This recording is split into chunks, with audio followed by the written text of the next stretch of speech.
2, 1. Tere tulemast saatesse Intervjuud neandertaallastega. Täna meil on saates kuulus neandertaallane Kennet Uljas. Tere, Kennet! Kuidas on Kuressaare vanalinna koolist tulla siia Saaremaa gümnaasiumi? No suht eriline vahekool on jah. Võrreldes Kuressaare vanalinna kooliga, see on suht parem kool mu meelest. Aitäh küsimast. Miks on sinu lemmikaine kehaline kasvatus? No mulle meeldib veits liikuda ringi ja see on kõige parem aine mu meelest koolis.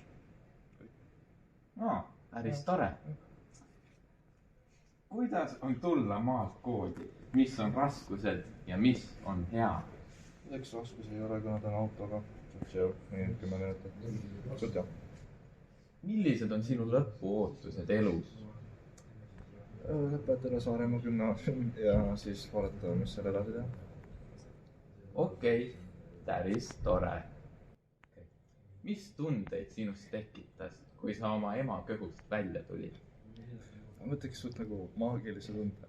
See nagu, ma sündisin siin planeedil nimega Maa ja see suht hea tunne mu meelest. Mulle väga meeldis see. See oli väga märkav. Mulle meeldis mõtleks. Pane nüüd kinni.